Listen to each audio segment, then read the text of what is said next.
everyone. Good afternoon, good morning, and good evening. I am greeting you in all parts of the day because we have more than 100 people registered at this webinar coming from 41 or 42 countries, I think. So this is one of the joys of CEEMAN community. We can unite the world in a split second in this online format. So for those of you who do not know us, my name is Slađana, and I work as a project manager here at CEEMAN. We are an international association of management and business schools, and our main goal is to raise the quality of management education. And I'm proud to say we have been doing so for almost 3 decades now. And when we talk about quality in education, especially after the last year, there is no way we can avoid the topic of digital transformation and online anymore. We have responded to the needs of CEEMAN community by creating many online events. And the main one is our EdTech seminar, which is happening in October. We have fully dedicated it to improving online teaching and raising the quality of online teaching. And we have also invited Nikos Mylonopoulos to be EdTech program director, in addition to other faculty members. So Nikos is a dear friend of CEEMAN, and we have been working with him for many years now. He's also the one who has done a lot of work when it comes to raising awareness and pointing out the importance of digital transformation. And he is also the one who is giving us food for thought and many great insights. I also believe that this will be the case today. So without further ado, Nikos, welcome, and the floor is yours. Thank you, Slađana. It's a pleasure to be here, and thank you to all of you who are joining this event. It is always a joy to work with CEEMAN, not only because it's an amazing community of great humans, but also because CEEMAN is a very forward-looking organization. Let me share a few slides that I've prepared for you. So in my job, I study how companies succeed or fail with digital transformation. And I do that mainly in the context of executive education and the MBA. And so I cannot help but reflect on what we are doing as responsible educators in terms of how we transform our practice digitally. So I hope to share some ideas with you and hopefully engage with some discussion with you afterward. In the meantime, please do introduce yourselves in the chat. I'm very pleased to recognize some good friends in the participant list. And feel free to also type in the chat your comments or questions that we can pick up for discussion later on. I hope you can see my slides. About a year ago, the whole discussion was, how do we transition to online teaching in an emergency, because the pandemic and the lockdowns got us by surprise. And most of us thought that this was going to be a temporary thing. It's going to last a few months. 14 months fast forward, and suddenly we are facing a totally new reality. In fact, over the years, we have been doing those EdTech seminars with CEEMAN, and there was always a section trying to probe deep into the future and try to anticipate the kind of digital disruption that is coming in business school education. Suddenly, today, we are facing this reality where that long-term future is present, has already arrived. And the way I would like to describe how I see this new reality in front of us is in terms of 7 battlefields, and here they are. Now, I borrow the analogy, the battlefield analogy, from earlier research that I had done some years ago in scenario planning. In scenario planning, a battlefield is the place where 2 major trends converge and collide, and they create this new reality, this new set of conditions. Now, someone asked me, if there is a battlefield, there has to be an enemy. And I hate to stretch an analogy too far. But if you want to look for an enemy, don't look at the disruptors. We are, as business schools, we are facing dozens of disruptors that are doing really you can call them interesting, you can call them innovative, you can call them radical experiments in education. But if you really want, to search for an enemy, the enemy is within. The enemy is our own myopia, our own resistance to change, our own risk aversion, our own loss avoidance, our own bias for the status quo. Okay, so I will leave it there, and I will just go through each one of those battlefields in turn. I will try to be as brief as possible, and please expect to find that some of those battlefields are already here, and some of them are kind of in the future, and I hope this will provoke some interesting discussion later on. So number one, hybrid learning. It is now a fact. All companies, and I'm pretty sure all of us as employers, the business schools as employers, we're preparing for hybrid work in September, right? If everybody expects to work in a hybrid format, that is choosing on their own or in the context of their small team of co-workers, when to go to the office and when to work from home or somewhere else, then we must expect our students and learners to also have the same expectation for learning. All right. So we're moving to a situation where, the new term that I like to use is LFA, learn from anywhere, anytime. And we're looking for learning opportunities that are attractive to our markets. We want people to find suitable ways to coordinate work obligations, family obligations, but also we don't want them to miss on the opportunity to join the campus when they can and when they want, right? We need to consider learning effectiveness, and this is, a very serious and big challenge. And we also want to make sure that we keep investing in the community and the culture of people getting together in the same place, right? Whose choice should that be? Who decides when learning takes place on campus or from anywhere else? Well, we're going to need new rules and new norms, obviously, but ultimately we have to give a lot of autonomy to the learners themselves, the students themselves, alongside their tutors and professors under a new regime of rules and norms. So that's number one. Number two, we can give it a title, digital learning experience. So the argument here is this: if hybrid learning is to succeed, then we must adopt in the classroom, in the physical classroom, the same methods and tools that we use online, right? So if we want to enable our students to take advantage of teaching that partially takes place in the physical classroom, then, if my exercise is to ask students to go to the wall and post some post-it notes on the wall, then I should not be doing that any longer. I should be using a tool like Padlet or Kahoot or something else to do this sort of thing, okay, in the physical classroom. Right. So what does that mean? That means that we have to rethink, redesign deliberately all of our teaching methods and actually the ways in which, as educators, we perform our, we orchestrate our teaching. And this cannot be an afterthought any longer. A year ago, this was an afterthought. Let's go online and then figure out how we can improve that. From now on, everybody expects that that we must, as business schools and as educators, everybody expects us to have mastered the art of using those tools to create an engaging learning environment.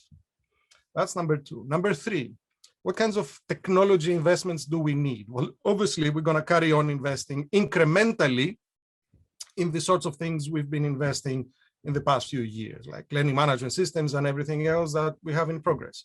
But we are now at the stage where we need to invest in transformational technology. And what is transformational at the moment is figuring out exactly how to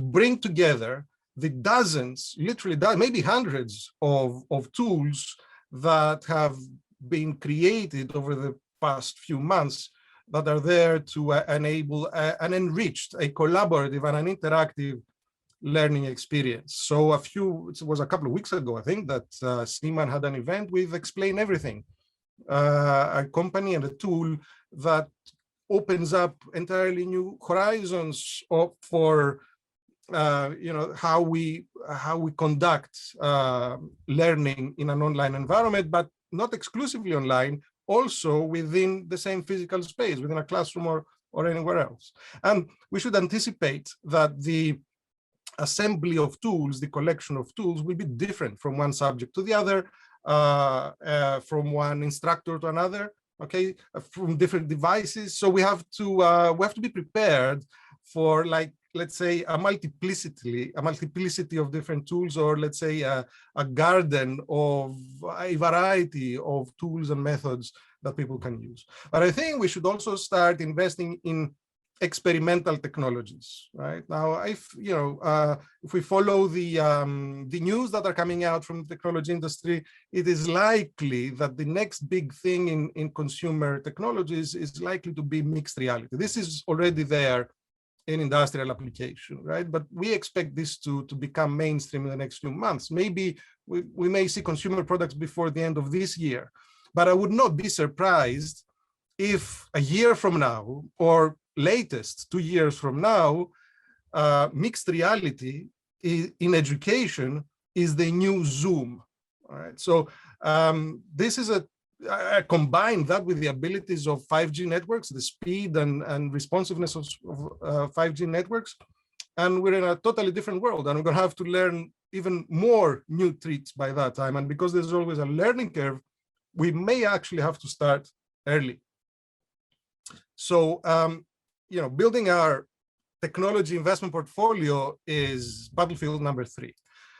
Number 4, data-driven learning paths. Wherever there's a discussion about how higher education is evolving, the message from everyone is that one size fits all is no longer sufficient, okay?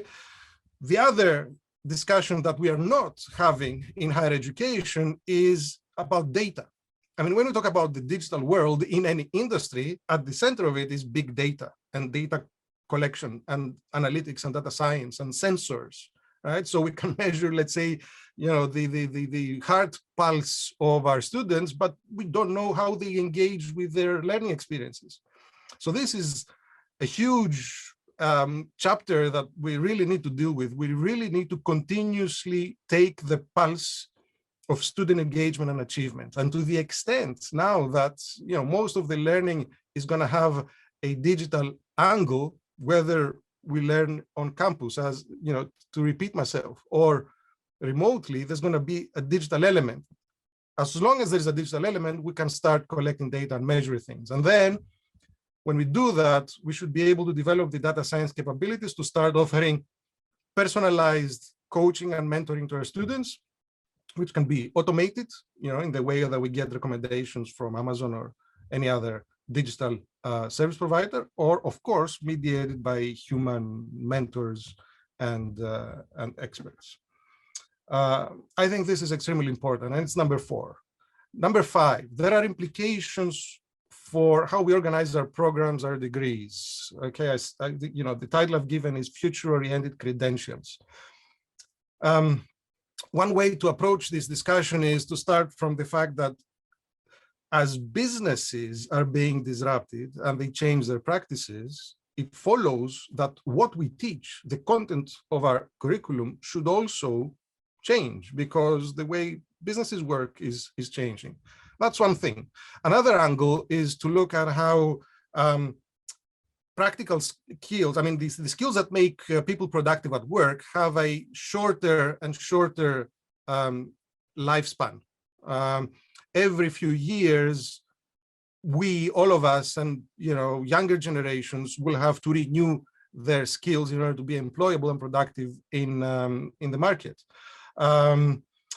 So this is forcing us already, and this is happening, and we will see it around us. Yeah, it's forcing us to unbundle the concept of a degree program and to offer a variety of ways to acquire credentials. In fact, I'm aware that in some countries you can actually take your informal learning, things that you have learned on your own in practice or online, and go to a particular authority, take some tests, prove that you know that stuff, and then get a credential, a formal credential, which you can use to develop your career. So there is a whole spectrum of ideas, including nano degrees and micro masters and all these things. So we have to rethink the portfolio of offerings.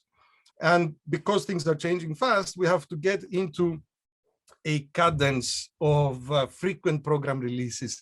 And I'm adopting here the language used by software companies. The way the software companies release new versions of software on a regular basis, we must develop the capability to monitor what is going on out there, what are the needs of the job market, what are, how skills are shifting, and respond. And that's hard. That's hard because we need to think about the resources that we have, the human capital that we have, how we organize this thing. It's not easy. Okay, so there you go. It's a battlefield, and that's number 5. Number 6. There's a lot of discussion today about platforms, right? I'm borrowing here the title of a book by Eric Raymond. The title of the book was The Cathedral and the Bazaar, and it was about open source software. Paraphrasing, the Ivy Tower and the Bazaar, to make the point that we, the universities, we are not necessarily the exclusive guardians of knowledge or the exclusive dispensers of knowledge. People learn from a great variety of different places and sources. It's a present question: how do we engage with those communities? Do we engage on platforms like edX or Coursera or LinkedIn or others? Do we develop all the technology capabilities and learning design capabilities in-house, or do we subcontract and outsource some of that activity to companies that specialize? So this, this question about platforms has been around for a while, and it's an urgent, immediate, present day kind of question. But we can look forward a little bit into the future. And I have sort of experimented with a couple of evolutionary visions. How might higher education, especially business school education, evolve as we move on into this new era? Enablers of learning communities, where people know that I will go into the university and I will find other people like-minded, and we'll together enhance our skills and our opportunities.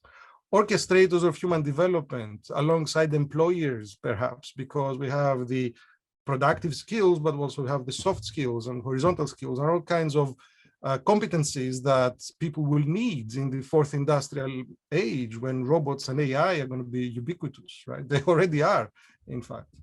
Or catalysts, facilitators, in other words, of knowledge discovery and diffusion. Again, how do we re-engage research and education in this new kind of ecosystem perspective?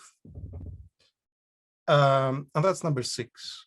And finally, number 7, the one which I think is possibly the hardest for us to confront, is the title I've given here is Agile Multidisciplinary Teams. And the angle with which I approach this discussion is the notion that learning design, education design, program design, curriculum design today is an innovation process, is a discovery, creation, innovation process.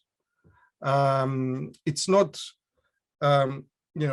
disposing of the expertise that we have accumulated. That's part of it, but it's also about figuring out what is the next thing that the economy, the job market, employers, young companies are going to need, and then design for that, design bundles of skills and knowledge for that. So we need a different culture inside our business schools. We need an innovation culture inside of business schools, right? So there is this phrase, from the sage on the stage to the guide on the side. I paraphrase that, I say, from the sage on the stage to the member of a team, okay? A team that fuses disciplines. So the finance colleagues must sit around the same table with the philosophy colleagues, and the, I don't know, the marketing colleagues must sit around the same table with the performing arts colleagues. And perhaps several of you are already pursuing similar ideas. Okay, but then we also need to involve, software developers, data analysts, designers, learning experts, administrators, adjunct faculty, not only our, research professors and tenure professors. Which brings us to this idea. Let's be honest. In our universities and our business schools, we have an academic class system, which makes sense because we're not all equal, and we do not bring the same resources. But this class system has a downside. It prevents us from discovering the good ideas wherever they might come from. All right, so it's preventing us from developing this kind of open innovation culture that we're going to need in this new environment. All right, so these are the 7 battlefields for digital transformation in business schools, the way I see them at least. Perhaps you can add a few more or take some other out or rephrase, reorganize them. That's, this is not, this is just some ideas that I'm sharing. I hope I have been sufficiently provocative. Now, if we want to move one step forwards, we need to start asking ourselves, all right, how do I strategize about this? What are my next steps? And to begin the discussion, perhaps, we could rate those 7 in terms of how important they are for each one of you and how urgent they are for each one of you. So please have a look in the chat window. I'm going to share with you a link to an online questionnaire. It's very simple, just 2 questions. Please have a go at it. And I promise that in the follow-up email that you're going to receive from CEEMAN, you will get this scatter plot that's going to show on this chart, that's going to show the relative ranking of those 7 battlefields in terms of importance and urgency. So, please take a moment or 2 to follow that link and try to answer this questionnaire. And I'm coming up to my concluding slide right after that. I'm just going to give you a minute or so. Which of those things you think are more important for you and your business school, and which of those things you think are more urgent for you and your business school. And then the ones that have the highest importance and the highest urgency are the ones that we should prioritize in our strategies, right? Those that have low importance and high urgency are areas where we are left behind, perhaps. These are things that, we should have made more progress, but we haven't. Things that are important but not so urgent, well, maybe these are things that are a little bit further into the future. We can prioritize them, a little bit later. Okay, so you've got the link to this questionnaire in chat, and you can take your time later on if you want. Let me conclude my presentation because it's important that we keep those events brief and engage in discussion if we can. So the next question, as far as I'm concerned, is when is the right time to start acting? And I like to say that with technology, the right time is always yesterday, So, again, I'm borrowing from William Gibson. The future is already here, but it's not evenly distributed. Those 7 battlefields, those 7 developments are already happening around us. Maybe we don't feel that these are close to home, or we don't feel threatened, or maybe we are, but these things are here. And if we haven't seen them in their full extent, well, if we learned one thing from the pandemic is that it evolves exponentially and it always keeps surprising us. And so does technology.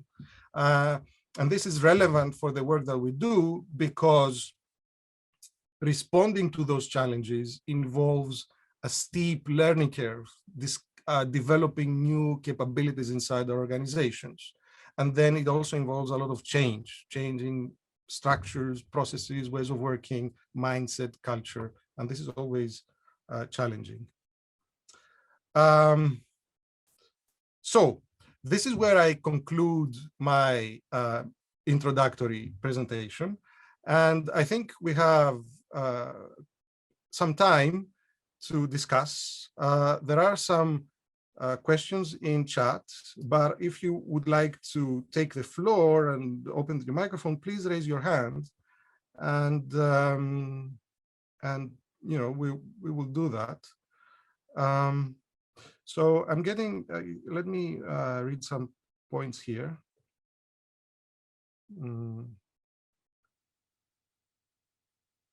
It is known that makerspace is a place where young people find an opportunity to investigate their own interests, learn to use tools and materials, both physically and virtually, and develop creative thinking projects. What is important before you begin the physical and virtual transformation of a space? For example, mathematics is usually accepted to be difficult to be learned among business students. It is better to use Dreambox learning platform to help them to gain the necessary course learning outcomes. Certainly, I mean, yeah, maker spaces are fantastic learning opportunities for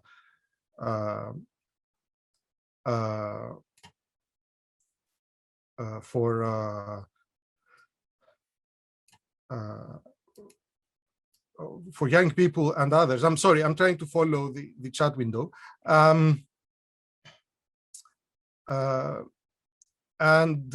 Indeed,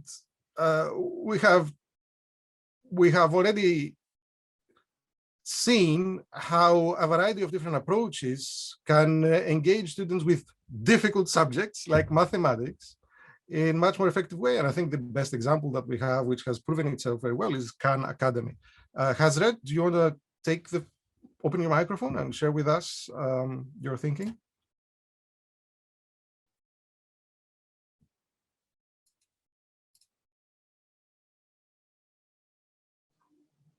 Hello to everybody. Can you hear me? Hello, yes, we can hear you. Okay, thank you very much for this informative presentation. It was very interesting. Yes, what you are saying, I'm accepting with the Khan Academy. There are some learning platforms, as you have mentioned, and there are some platforms that can help us for specific courses. Like I have tried the Dreambox for the math courses. For example, there is another one, Kahoot. I am not very much sure if I am pronouncing it in a correct way. Kahoot. Yes, I think we can call it, some people call it Kahoot. Game-based learning platform. Yeah. And there are some Redbird language and arts, for example. And it is really interesting whenever we mention about the makerspace, because most of the time we know that it's not the space itself, it's a kind of mindset. So it is really important to produce a product. So for the business students, it's a good way to make them innovative, or to encourage them to think in a critical way. So this kind of things are really important, because you know they can work in teams, so they can increase their communication skills, and they can get the cultural and scientific information. For example, they can correct their misconceptions, they can improve their attitudes and the cognitive skills. So this kind of approaches are really important. So in these days, like we are on the virtual environment, it is important to use the artificial intelligence in order to gain the necessary skills, information, and let's say to be competitive in the world. Because whenever you are in the virtual environment, it is important that you have the necessary skills to make the people to understand what kind of outcomes you have possessed at the end of the graduation in order to find a good job, for example, or the job you want. So thank you very much to give me the opportunity to express myself. Have a nice day. Thank you. Thank you, Hazret. Yes. So to return to this question, you know, with Kahoot or Dreambox and Explain Everything and all those other tools, Some universities have teams of people that provide training to faculty, like examples, showing examples, different ways in which you can use those tools, because most of those tools are like canvases. You can use them in many different ways. And there is no like a recipe, here is what you do with it. There's no recipe. And each one of us as educators, we need to figure out how best to exploit each tool for our own needs, our own subjects. So it's a learning process for us. And I've done many experiments myself, and I've discovered that, this particular tool is really bad for brainstorming, and this particular tool is really good for sharing ideas, and that one is more appropriate for something else. But even if you read those things in a blog, or someone tells you, or you watch a video or tutorial or something, you won't internalize that knowledge until you practice. So the recommendation for colleagues is open free accounts to hold those tools and try them out. Don't hesitate to tell your students, we're going to do an experiment today. It may not go very well, but we're all going to come out of it wiser. For business school deans and administrators and finance managers, I would say, come on, guys, get out there, spend a little bit of money. Those things are not too expensive. Buy some licenses and motivate your faculty to start using those things, because once you start climbing the learning curve, eventually you're going to reach the tipping point, and then it's going to be an explosion. It's going to be an acceleration of improvement and innovation in learning methods.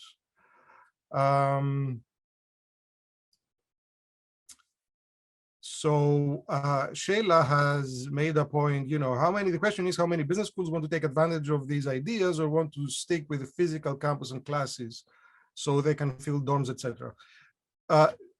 That's a very good question.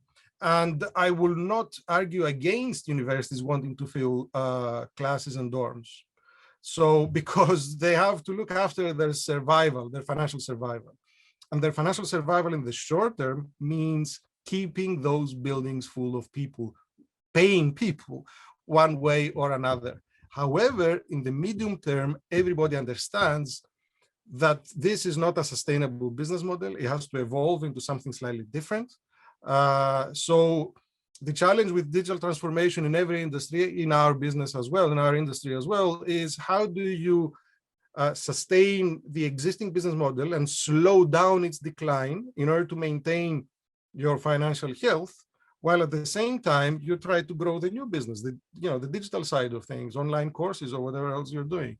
And this is an unavoidable reality, I think. Those who do it sooner will have great benefits to gain from. Those who do it later, some of them will struggle for survival, I think.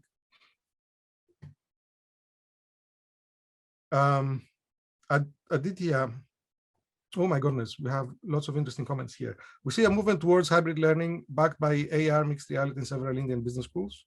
We also see a great demand for lifelong stackable learning. Aditya, please open your microphone. Tell us a little bit more about your experience with AR mixed reality, or what news you can share with us. I find this fascinating development. I think it's going to make a big difference in the future. Thanks, Nikos. I think we've already seen a movement where we saw initial interest for VR initially, obviously virtual reality. But I think in the past year, while experiments are going on with AR, it's moving forward to a very aggressive way. The only problem is the underlying infrastructure when it comes to connectivity with broadband and internet, which I think is very unequal in most parts of the world. That's the one barrier. So, but as we see better connectivity, 5G, 6G connections coming into play, we're going to see this becoming very important for two reasons. A, when you increase it in scale, and when you have it as a collaborative platform, your costs go down actually rather than going up. That's what people don't realize. It's like solar technology, right? I mean, as it evolves in different iterations, it becomes more reasonable. And the second part is, given that so many institutions have now collaborated online over the past year, this is the next way of going forward, especially when you go into a hybrid classroom.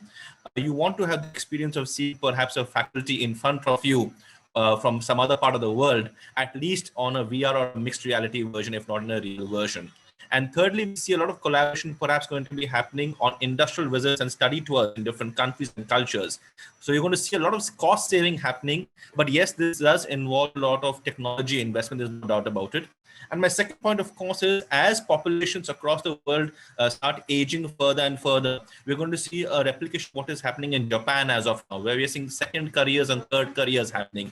And because of it, we're going to see lifelong stackable learning happening where people are going to have to reinvent themselves.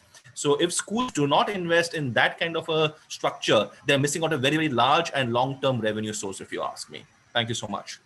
Absolutely, Aditya. I'm 100% with you on every single point that you mentioned, and I'm very happy to find a kindred mind and that you're taking steps and making tangible progress in this direction. Katarina, presumably from Germany, says that the public education system in Germany tends to be very slow in implementing any sort of change, let alone disruptive innovation. How would an education provider embedded within this stiff structure move forward? Any tips or ideas? Katarina, this is not unique to Germany. This is, I think, a global phenomenon. And I don't think there are exceptions to this rule. Universities are, regardless of their age, some universities were founded, I don't know, 20, 30 years ago, right? But regardless of their age, universities are old institutions. You know, the blueprint of how the university works is 100 years old, or 400 years old if you go, to Oxford or Cambridge. So the challenge is the same, and this is why I think this kind of discussion, the discussion that CEEMAN promotes consistently over several events throughout the years, this year, past year, and previous years, and I'm sure we're going to carry on with this, is to rally everybody's attention and inspire a sense of urgency. Also, diffuse an awareness. We need the sense of urgency and energy so that we motivate each other to start acting, but we also need an understanding, some clarity about how things are moving. And that's to give you the short answer to your question, Katarina, I think it's a question of leadership. It's a question of leadership. We expect our leaders to open the way and then motivate the teams and provide some resources to start acting. But the most important resource is perhaps not money in the short, in the immediate. The first action you need to make is not to spend money. The first action you need to make is to engage the faculty and everybody in the university, in the business school, to start changing the way they think, the way they act, the way they do their work, our teaching, and so on. Lena, can you give an example of how reorganize teaching subject in hybrid form, how much lectures in present form, and what seemed to be suitable to conduct in hybrid form? Maybe your own experience, how did you change your lectures? So in my school, we have not moved to hybrid yet. We expect to do so in September. And as part of that, we have converted a number of lecture rooms and lecture theaters with cameras and microphones and equipment to enable simultaneous participation in the room and online. We're going through this discussion. What is our performance as teachers going to be like? What do we need to change in our performance and our methods in order to do this properly? Now, in my personal experience, I've done lots of experiments in my own teaching, trying to adopt different tools, as I was saying earlier.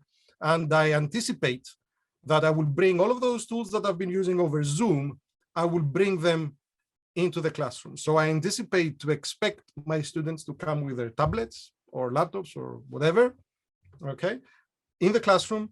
And the way we interact is not going to be through a PowerPoint on the projection screen or on the wall. It's not going to be through a whiteboard.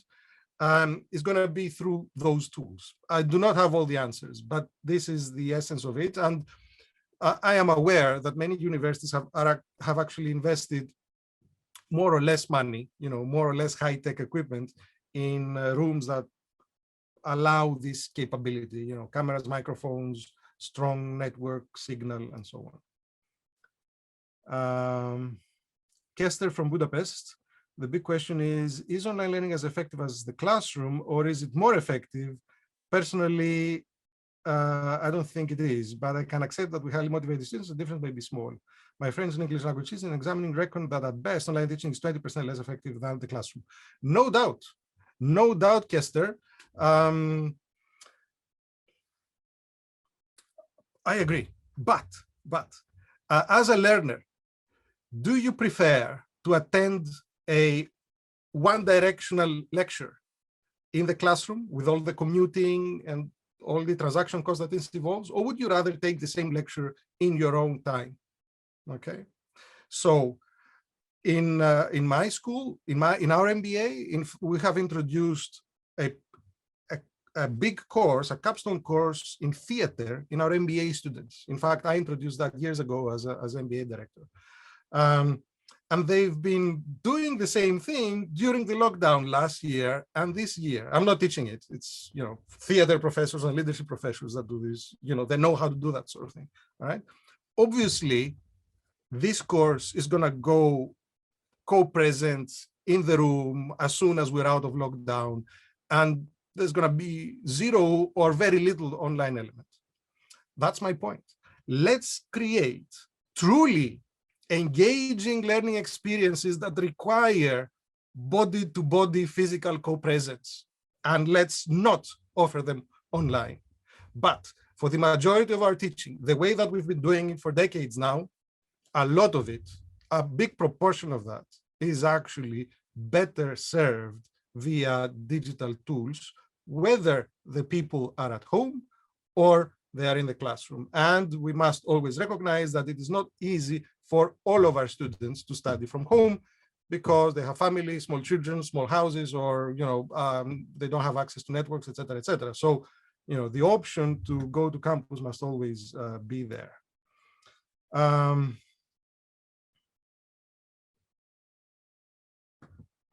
Omar, please take the microphone and share your thoughts.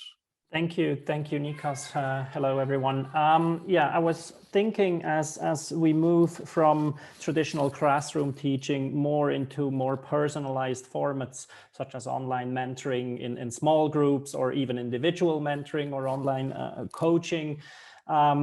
And at the same time, tech drives the pace of change and also the speed at which roles change in companies and also the skill sets change. So the return on development tends to become shorter and shorter, or is required to make sense on a shorter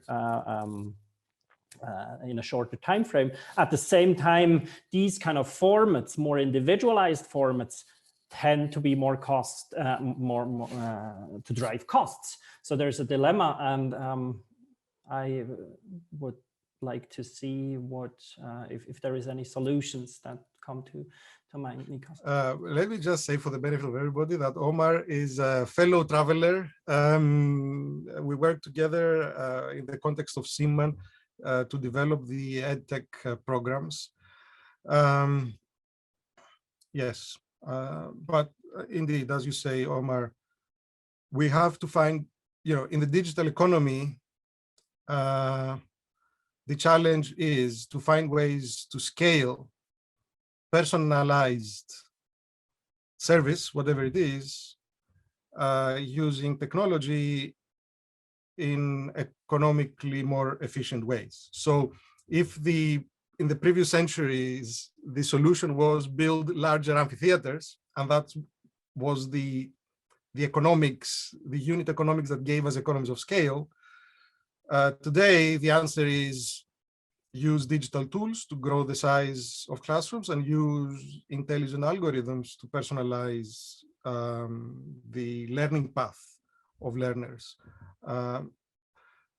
Many platforms and many new entrants in education are trying different approaches. So this is not science fiction, okay? It is not a mature technology yet. It is not a mature practice yet. We still have a lot to discover and to figure out.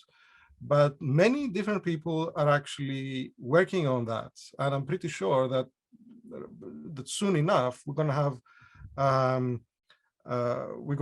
the pioneers, the first, Googles and Amazons of the education space that are going to crack this problem. And so the rest of us who come in more traditional organizations, as Katerina was saying, we need to start catching up. We do need the regulators and politicians on board. And so, taking example from other industries, Katarina, your follow-up comment regarding legislation, regulators at the European Union level, but also at the national level, know what it means to create a regulatory sandbox for financial services, for example, or in other industry sectors. And so why not? I mean, it shouldn't be too difficult to get them to understand that similar regulatory sandbox is perhaps necessary in higher education. Andrei, thank you. Yes, thank you for this link. Absolutely, it's very important that we all share resources that we have, and CEEMAN's mission is to facilitate the sharing of all that information. So HAZRET, yes, adaptive learning, computer artificial intelligence algorithms. Yes, exactly. Indeed. I mean, these technologies have been around for some time, especially in corporate learning platforms, in corporate universities and large businesses. And they've been around for a good, I don't know, maybe 15 years or even more, even longer. All right. But gradually they find their place in the mainstream. I think that in the interest of time, and because it is important that we do not convert Zoom opportunity into Zoom fatigue, we should bring this discussion to a close. And I know Andrei wants to take the floor. I know all of you have something to share, but I'm pretty sure, I'm almost certain that CEEMAN will not stop the conversation here. I know there will be plenty more opportunities to carry on this discussion. Slađana. Absolutely, Nikos, thank you so much. So like I promised from the beginning, food for thought, great insights, and thank you so much for being with us. And like you mentioned, this will not be the last time we are talking about it. So I'm taking this opportunity to invite all of you, and we will also send an update. We will have another online event, a free online event on 30th of June. And I'm also inviting you, Nikos, together with Explain Everything whiteboard, where we will be taking this very serious, very important topic, but we will be approaching it in a light kind of way. So we will be playing. So today I'm inviting you to come and join us and play with us. We will use the whiteboard ourselves. So this is another opportunity for you to engage. Maybe at this point, if you have some closing thoughts, Nikos. Let's spread the word. Let's maintain this energy, this sense of urgency. And let's keep meeting again and again to motivate each other to make progress. It was a great pleasure to discuss with you, even through this limiting channel and this short period of time. And I look forward to meeting you again online and face to face. Thank you also from our side. And you have a pleasant afternoon, pleasant evening, or pleasant morning. So thank you again and see you soon. Bye.